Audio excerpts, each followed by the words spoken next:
25-foot ladder is placed against a building. The bottom of the ladder is 7 feet from the building. Top of the ladder slips down 4 feet. How many feet will the bottom slide out? So the start of this question is something that I think this is the challenge where you give it to draw the picture here. The ladder's 25 feet. It's 7 feet out from the building, and it's up some height h. Later on, the ladder slips. We don't know how far, but it slips out. So the ladder's still 25 feet, but it kind of drops down. So to find the original height, however high it is on the building, we have some options. We can use the Pythagorean Theorem, or we can remember that this is a Pythagorean triple. So to do it with Pythagorean Theorem, we'll call this side A, this side B, and this side C. We would have 7 squared plus h squared equals 25 squared. So that's 49 plus h squared equals 625. H squared equals 576, and you end up finding that h is 24 feet. So the triple here is 7, 24, 25. So if you know those, it makes the problem go down a lot faster. If it's originally 24 feet high and it slips down 4 feet, well, instead of it being 24 feet high, it goes down to 20 feet.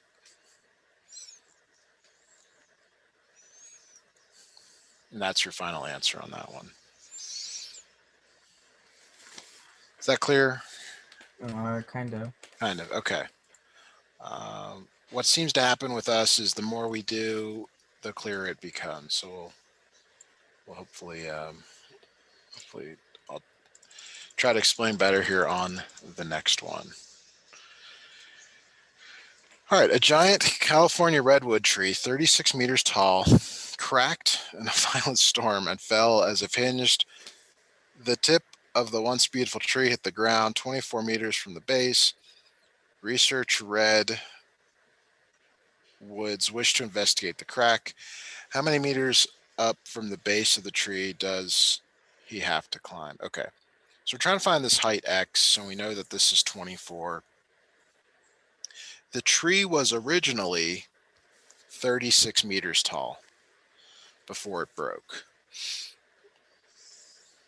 So now let's just say, for example, this is not correct, but let's just say x is 10. How much of the tree is on this diagonal, this hypotenuse here? 26. 26. Let's say it was 20. You would tell me the answer is 16. So the way to describe that is 36 minus x.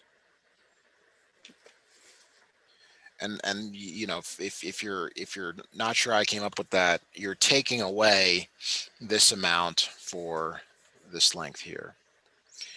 We know that the base is 24. So a triangle on the right can be solved using the Pythagorean theorem. And I sometimes write PAG as short for Pythagorean theorem. That's a squared plus b squared equals c squared. So we've got let's go with the numbers first. We've got 24 squared plus x squared. This is a, this is b. The two legs are always a and b equals the quantity 36 minus x squared. So this is 576 plus x squared equals, now on the right here, you generally want to write it out as what's called a binomial times a binomial. You want to use FOIL here to do this. Now you probably get a calculator on this question because I just can't imagine you having to do this without one. This is 1296 for the first times the first. The outer is 36 times minus x, minus 36x. The inner is minus 36x, and the last is negative x times negative x. 576 plus x squared. Okay, the x squareds cancel because they're on both sides of the equation. And this right side now is 1296 minus 72x. You combine these two into that, 576.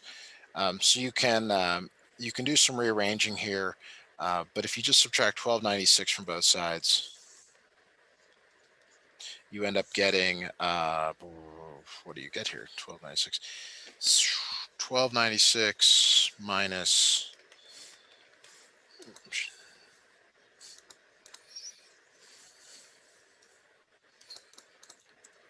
you get negative 720 equals negative 72x. Divide both sides by negative 72. You get x equals 10.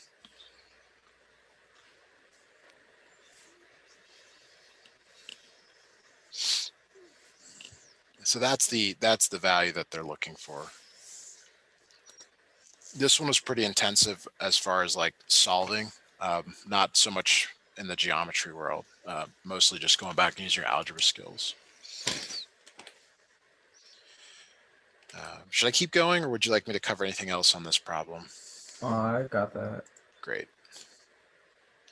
All right, so the next problem does not have a picture. These are usually more challenging because you've got to write the picture or describe the scenario here. All right, snipping it in now.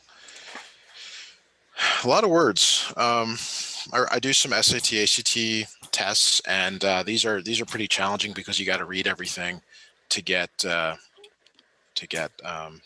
everything clear. So Paul lifts off in his balloon at noon from Lost Wages, heading east for Pecos Gulch Conference Center. With the wind blowing west to east, he averages a speed of 30 kilometers per hour.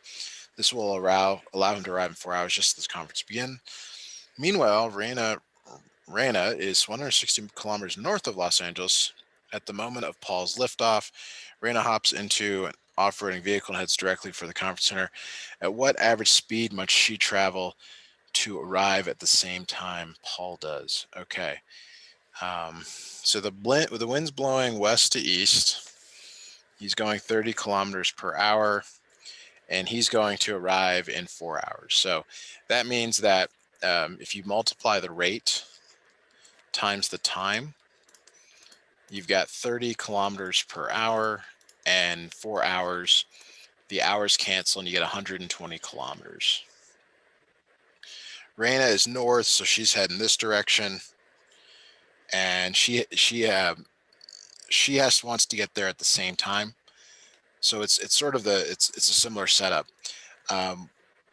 We don't know her rate. We'll call that R, but we know that she's going to travel in 4 hours, and she has to go 160 miles. Okay, so the only thing this problem is asking you to do is to solve this equation here for the rate. So if you're following, I know this is kind of hard to follow because it was, kind of all over the place. The rate is 40 miles per hour, because if Raina travels at kilometers per hour for 4 hours, she will go 160 kilometers. Yeah, I got that. Okay. Without body language, I sometimes never know exactly what's clear or not clear on these problems. So we'll just proceed to the next one here. I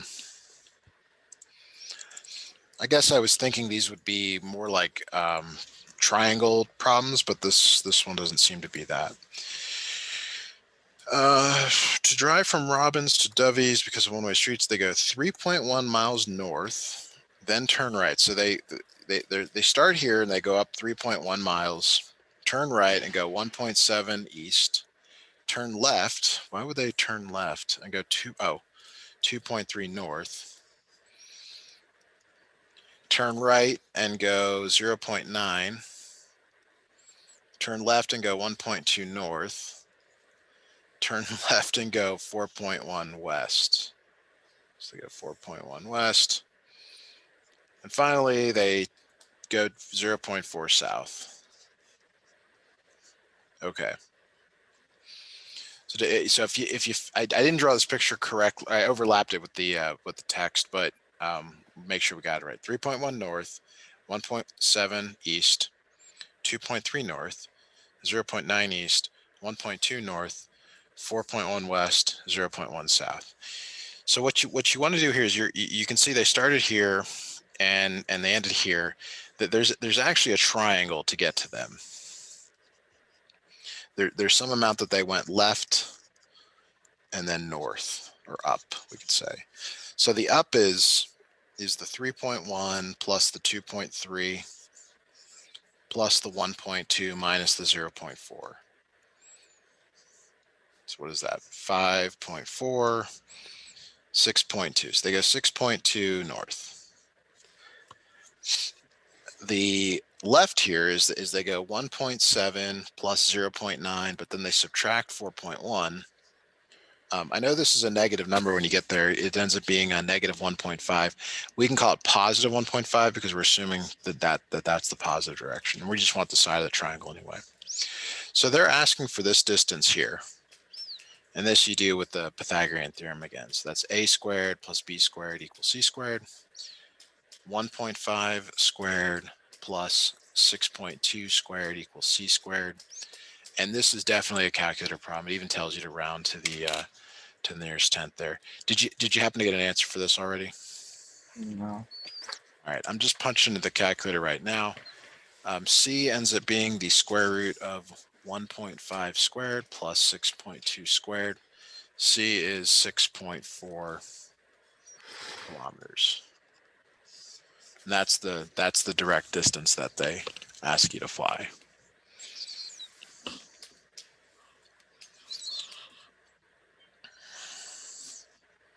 I don't understand like how you got the triangle out of all that. Good question, because let's try this one more time, and I'm going to redo the prompt in a way where you can see everything here, hopefully. So the you have to have a starting point, but you have to kind of know what's going to happen. So let's just say, okay, you're going 3.1 up. Okay, that's that it right there approximately. So you're really always traveling either up or down or left or right, depending on where we're going.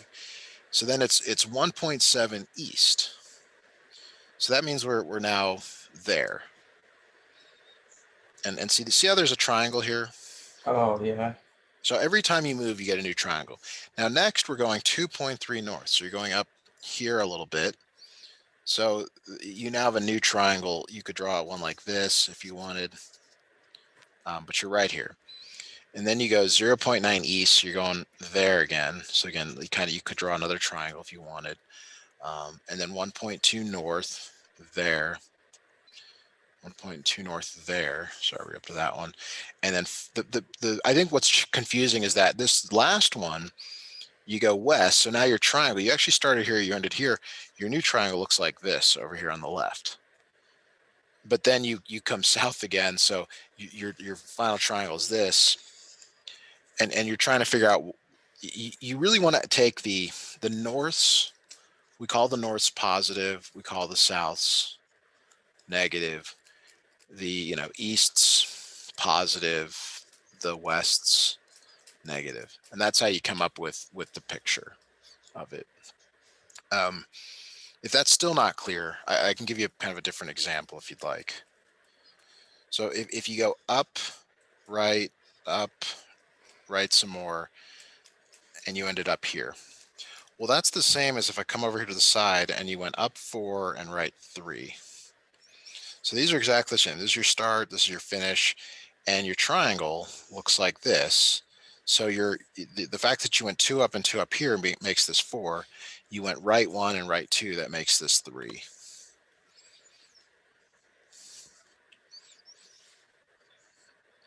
Should we All right. continue to spend more time on this problem? Would you like me to clarify anything else on No, I this? got it, man. Okay. You must be heading towards the end of this section because these are application questions. They're much more challenging than the ones that we've done up until now. Okay, Amir's sister is away at college and he wants to mail her a 34-inch baseball bat. The packing service sells only one kind of box, which measures 24 inches by 2 inches by 18 inches. Will the box be big enough? So this question is essentially asking you, is the diagonal from this corner here, which is in the front, to the back corner up here, is that diagonal is that diagonal um, at least 34 inches? Now, if this were in real life, you just stick the bat in there and be like, yeah, it fits or doesn't fit. But this is not one of those questions. So um, we have to find the diagonal. So let me just draw your attention to this picture down here. This is the base of the box, 24 and 2. This is like if you're in your bedroom, or if you're in a room that's square, we're first finding the diagonal on the floor. So how do you find the diagonal on the floor? Well, these are actually right angles, even though I've not drawn them that way. So it's analogous to this. You got a 24 and a 2 here. So that's a squared plus b squared equals c squared. Pythagorean theorem again. 24 squared plus 2 squared equals c squared. So that's 476 plus 4 equals c squared. C equals the square root of 480. So that's this diagonal going, oops, I'm sorry, got this thing. So this diagonal on the floor here is the square root of 480. So that's going along here. Well, there's another right triangle. There's the right triangle that's made with that diagonal going across the ground on the floor, and then this wall over here. So that diagonal plus this one, they actually also meet at a 90-degree angle. So this is the square root of 480. That's this one right here. That comes over here. This is 18, and this is the diagonal we're trying to find. Is that clear? Is that okay? Yeah. Okay. The simple answer to this problem is that it's a double Pythagorean theorem question. So this triangle right here is we're going to do the Pythagorean theorem again. It's the square root of 480 squared plus 18 squared equals the diagonal squared. So when you square a square root, you get 480. And then 18 squared is, I don't remember, 18 squared. 18 squared is 324. So you add these together, and you get 804. 804 equals d squared. So the square root of 804 is, let me get that for you, 28.355 or 36 inches. So is that enough room for the baseball bat? No. Nope. Nope.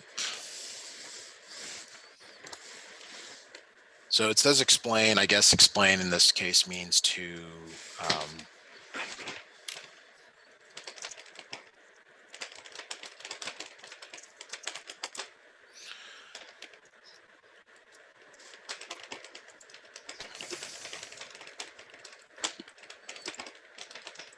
did I do these out of order, or did these come in? Which one? The next one? Oh, okay. I was super confused. Yeah, I see number 1, and I'm like, oh, these are nice. These are build-up questions to some of the stuff we were just doing.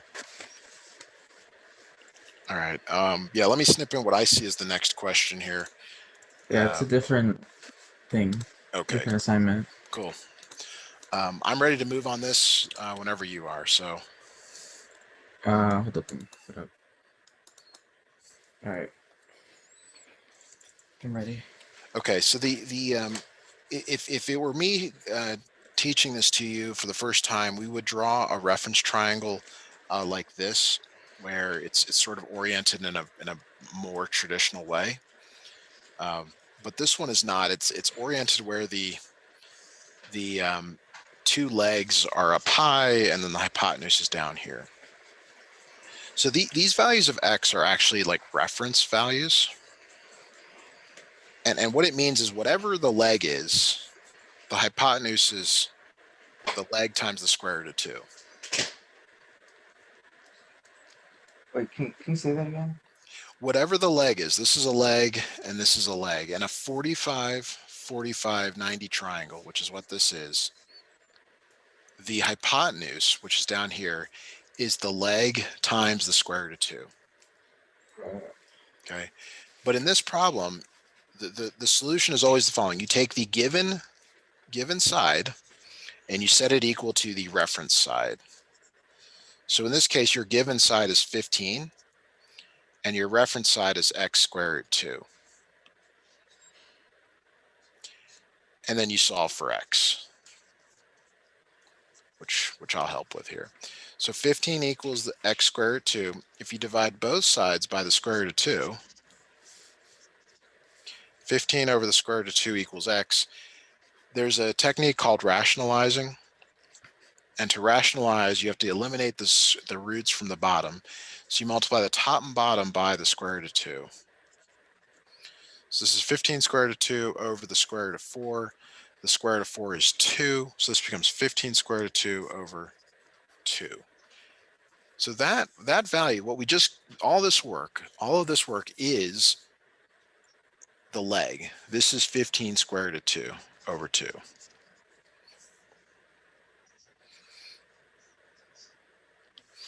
And if it's not clear, we'll do another one, I'm sure, to make this clearer.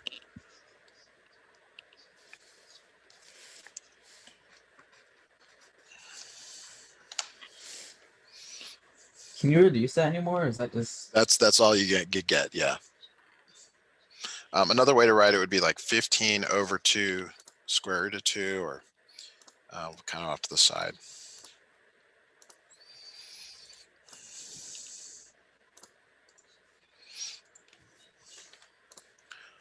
All right. Maybe you sent these. Those might be out of order. Yeah. Okay. So I'm gonna get to question 2.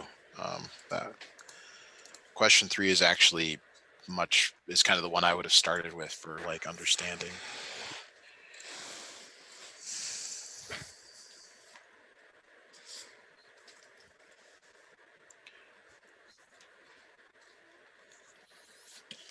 All right, find the value of x. So x is the hypotenuse this time. And we said that the hypotenuse is the leg times the square root of 2. This 4 square root of 2 is the leg. So the hypotenuse, which in this case is x, it's pretty confusing because x isn't the same as the reference x, but the leg is 4 square root of 2 times the square root of 2. Whenever you have the square root of a number times itself, it just equals that number. So this is 4 times 2, x equals 8.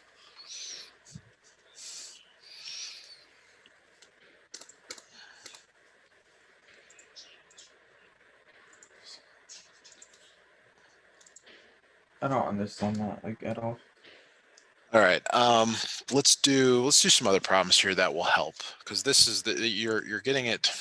They're teaching it to you with like the hardest problems first. Let's do it. Let's do some other problems here. So this is 4, and these are all going to be 45, 90s, and I want you to find the value of y. Okay, so the reference triangle is the following: x, x, x square root 2. So what this means is you take the known side. Which is the known side in this picture here? Oh, why? 4. The known side. Known side means it has a number. And you set it equal to the reference side, which is x. Okay, so like we're saying these are the same. Y is the hypotenuse. Y is equal to x square root 2. Well, what's the value of x?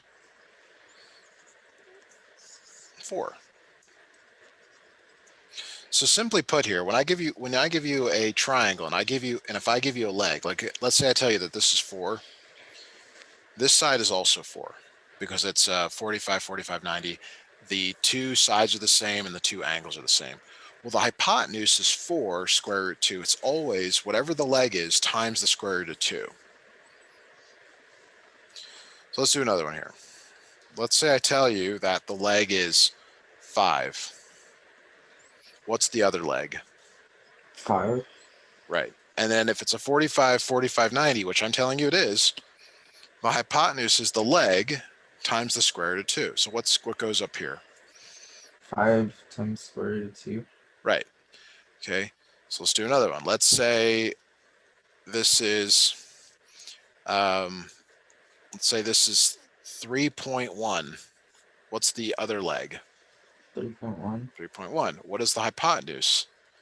3.1 times square root of 2. Very good. So now here's the backwards of this problem. Let's say I tell you the hypotenuse. Let's say I tell you the hypotenuse is 8 square root 2. Well, the leg, whatever the leg is, when you multiply it by the square root of 2, you get the hypotenuse. So what is the leg, value of the leg? 8. 8. And what's the value of the other leg? 8. Very good. Okay, let's try it again. Say I give you the hypotenuse. Let's say it's 97 over 16 times the square root of 2. What is the leg? 97 over 16. 97 over 16. 97 over 16. So how can we make this harder? Well, let's go through a few examples of this, because this is what you're seeing in your homework. Let's say I tell you that the leg is 3 square root 2, and I want the hypotenuse. In the previous problems, we said that the hypotenuse is the leg times what value? What do I multiply this 3 square root of 2 by to get the hypotenuse? Square root of 2. Square root of 2. So what does this equal? Well, it's 3 times the square root of 4, which is 3 times 2, which is 6. So C is 6. What is the other leg? The same thing. Same 3 thing. times. Yeah. Okay. So let's try another one here. Let's say I give you a triangle, and I tell you that this is 5 square root 2. What is the value of B and C? B is the other leg. It's 5 square root 2. What is the value of C? I'd like you to calculate that for me.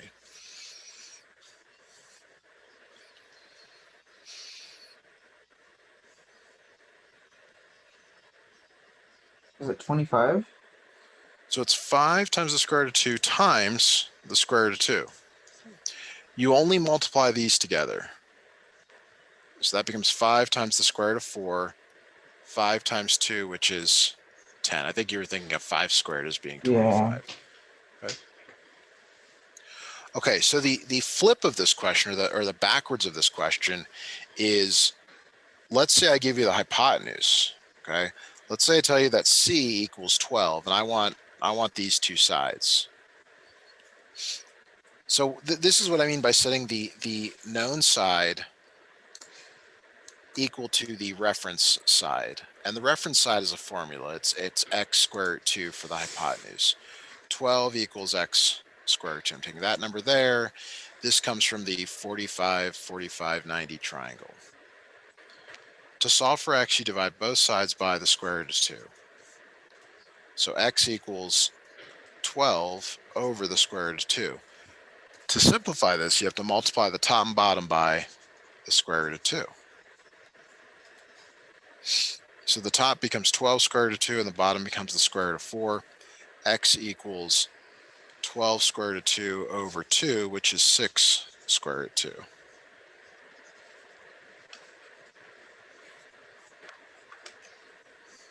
Wait, how come it went from square root of 4 to... Oh, wait, never mind. Okay. So this is super critical to doing these problems, is understanding. So let's try one more here. Let's say I give you a triangle, and I tell you that the hypotenuse is 8 square root 2. I want you to find the other two sides.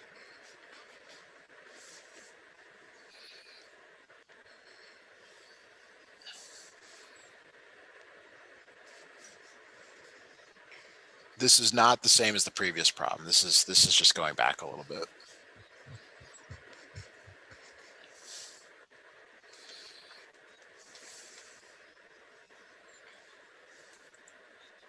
Okay, I don't remember what the steps are. So the difference is that this one, the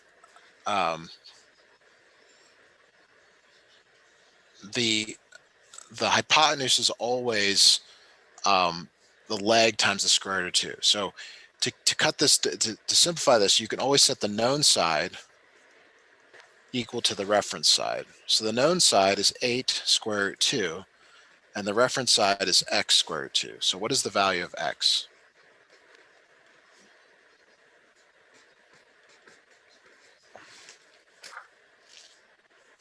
X is the number in front of 8. Yeah, this is 8.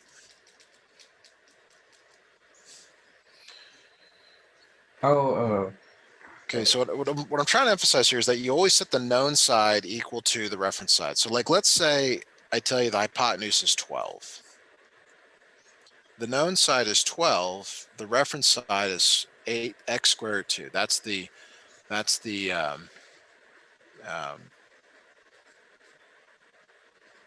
so here's where you have to divide by square root of 2 to solve for x. So 12 over the square root of 2 equals x. X equals 12 over the square root of 2. So you multiply top and bottom by square root of 2. 12 square root of 2 over 2 is 6 square root of 2.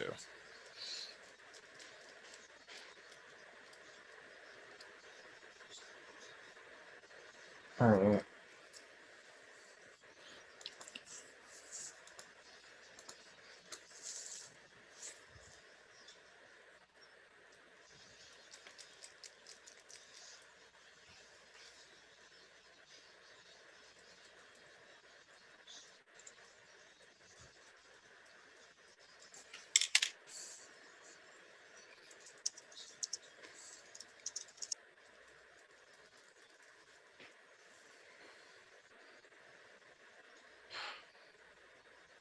Is that okay?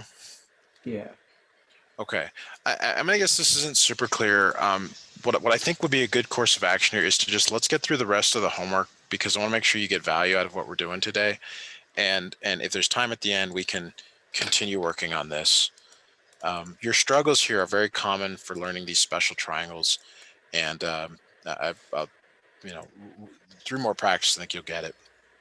So this is another 45, 45, 90 triangle. If the angles are the same, that means the sides are the same. This is the reference side. I'm sorry, the known side. The known side is 18 square root of 2. So you set that equal to x squared root of 2. What is the value of x based 18. on this? 18. And that's your final answer. Because x represents this side over here. That is 18. Right.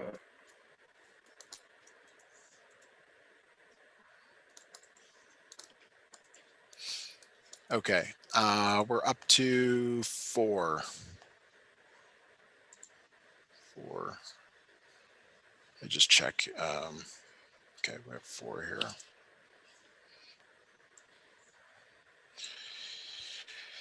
So the value of, so they're just giving you a word problem, which is the same setup here. They're telling you it's an isosceles right triangle. That means that this is 45, this is 45, and that's 90. So it's the same setup. It's a 45, 45, 90 triangle. But the hypotenuse is 48. This is the known side. The known side is 48, and that equals x squared root of 2. So if we did a few problems here to solve for x, you divide both sides by the square root of 2. But here you have to rationalize. Multiply the top and bottom by the square root of 2. 48 square root of 2 over 2, and you end up getting 24 square root of 2. This is the length of this side right here. It's also the length of the other side. Okay, because they're the same, because it's a 45, 45, 90 triangle. This is also the value of w. And that's what they're asking for in this question. What is the value of w?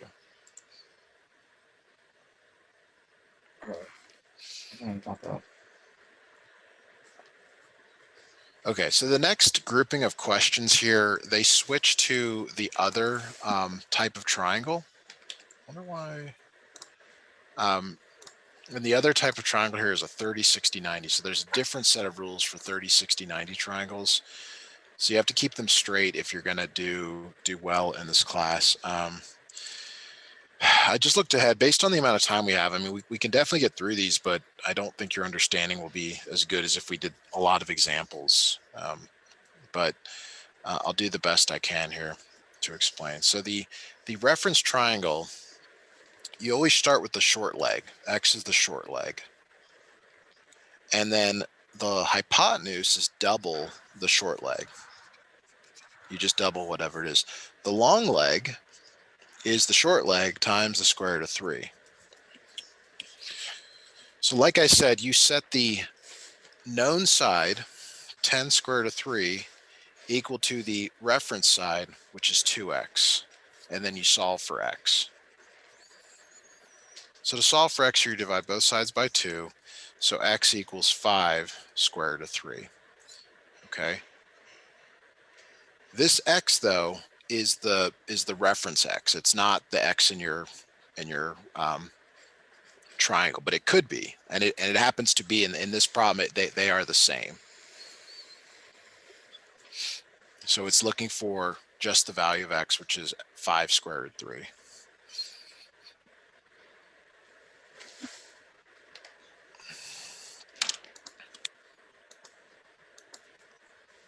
All right.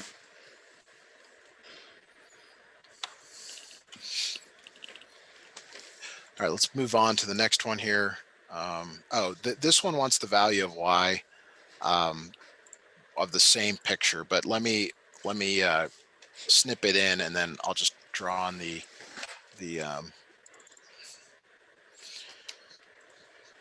So we just found out that this other side over here on the right is 5 square root 3. Now the reference triangle says the following. It says take your short side, if this is your short leg, x, your long leg is x square root 3. So you know that x is 5 square root of 3. The thing you're trying to find is x times the square root of 3, but your x is equal to 5 square root 3. So you're just taking that value and putting it there. It's 5 square root 3 times the square root of 3. 5 times the square root of 9, which is 3. 5 times 3, which is 15. I got that.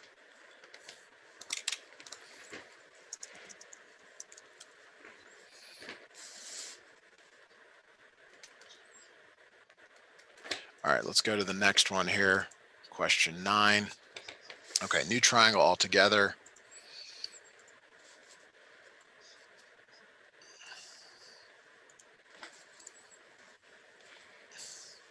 So the short leg is always across from the 30-degree triangle, or 30-degree side. And then the long leg is across from the 60. This is where it gets confusing, because the long leg, if I draw the reference triangle here, the long leg is x squared root of 3, the hypotenuse is 2x.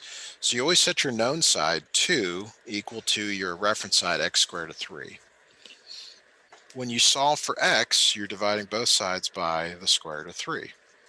So x equals 2 over the square root of 3. Multiply the top and bottom by the square root of 3, and you get 2 square root of 3 over 3. And that's your value of x.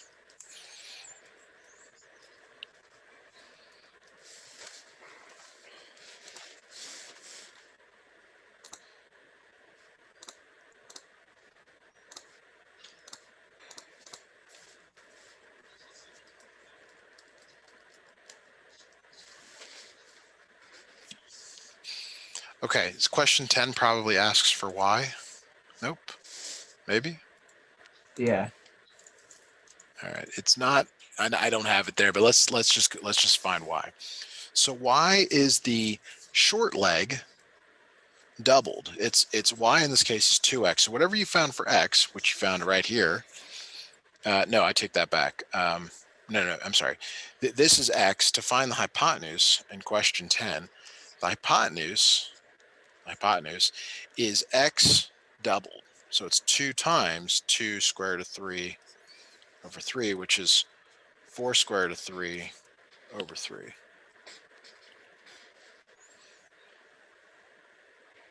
Wait, so you don't. How come we don't multiply the bottom? Nope, With because the the bottom is 1. You are multiplying it, but by 1. oh.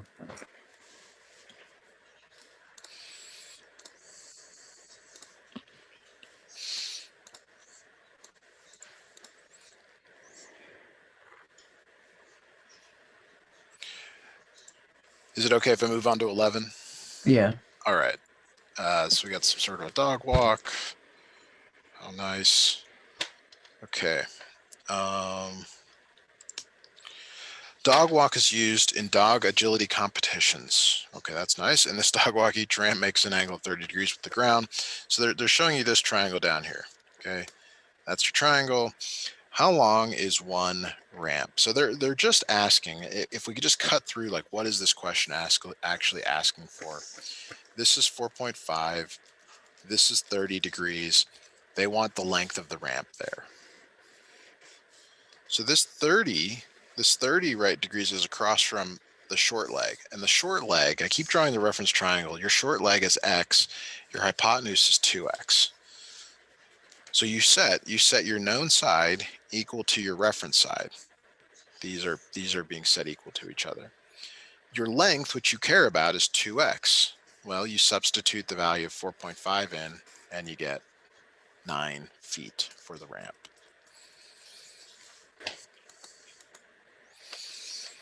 All right, I got that. Okay. The next question, is there only a part A to the next question? Because it's usually Yeah. okay. Part A, it wants to know how long is the entire dog walk. So the dog walk is this part that goes up, this walking straight, and then down. We know this is 9, and this is 12. So just add them together. 9 plus 12 plus 9, which is 30 feet. Yeah.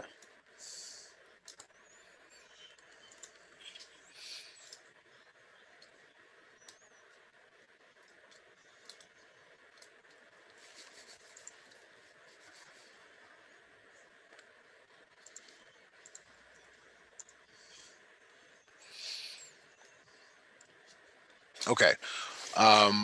We got a little time left. Would you like to do anything else during our lesson today? Um, can you just go over like the like first like 3 again of this lesson? The we're talking about the 45, 45, 90 triangles again. Yeah. Do you want me to go through those problems or just ones like it? Anything. Okay. So the what we're trying to say here is that when you have a 45, 45, 90 triangle, the angles are 45, the angles are 45. These two sides are the same. And there's what's called the reference sides. Whatever the legs are, the hypotenuse is the leg times the square root of 2. So the first type of problem you'll see is where you're given a side or a leg, I guess a leg in this case. So the example is I tell you, okay, this is 9. This is 9. What is side C? Well, C is 9 times the square root of 2. So if they give you the side of the leg, which are the same thing, the hypotenuse is the side times the square root of 2. That's just a pure definition. The second type of problem they can give you is they can given the hypotenuse, you find the leg.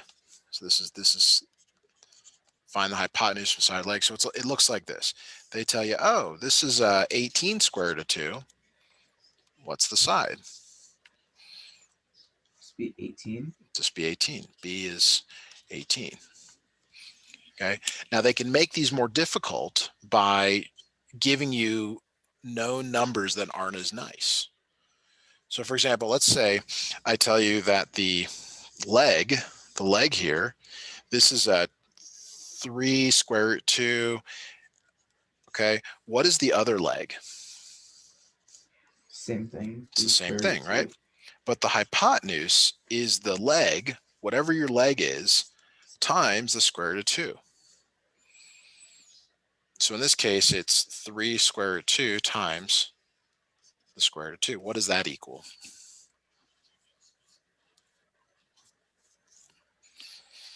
3 square root 4? It is. What is the square root of 4 reduced to? 2? 2. So it's 3 times 2, which is All 6. right.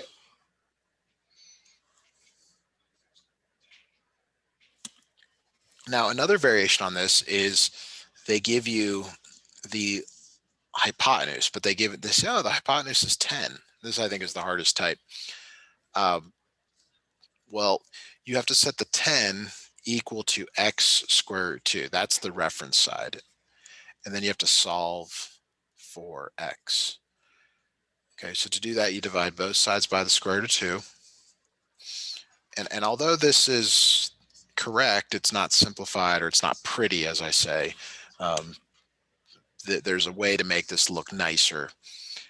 You multiply the top and bottom by the square root of 2. So that's 10 square root 2 over 2, which is 5 square root 2.